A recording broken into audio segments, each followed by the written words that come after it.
বিশ্বনবী সাল্লাল্লাহু আলাইহি সাল্লাম তিনি দুনিয়াতে আসছেন আপনাকে আমাকে সঠিক পথ প্রাপ্ত করার জন্য।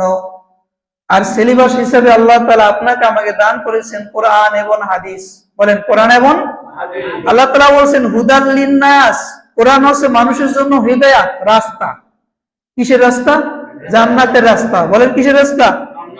জান্নাতের রাস্তা।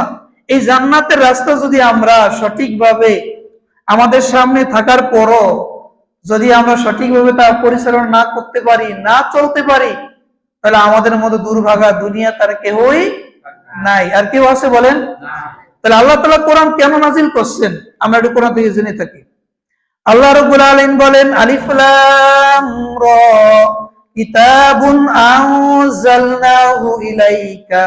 রব্বুল আলামিন বলেন আলিফ লাম রা কিতাবুন আনজালনাহু ইলাইকা।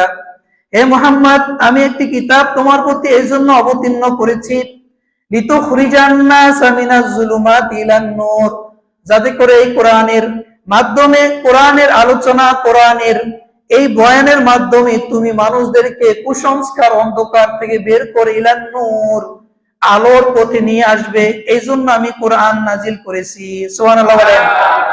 তার মানে হচ্ছে অন্ধকার।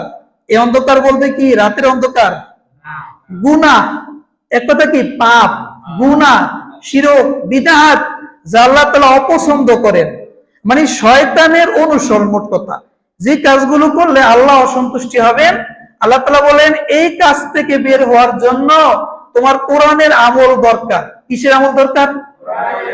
বলেন কিসের আমল দরকার?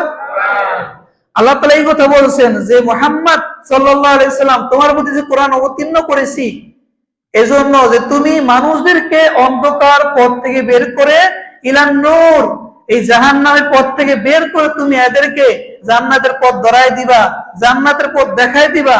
এজন্য আমি আল্লাহ তাআলা কোরআন নাজিল করেছি। সুবহানাল্লাহ।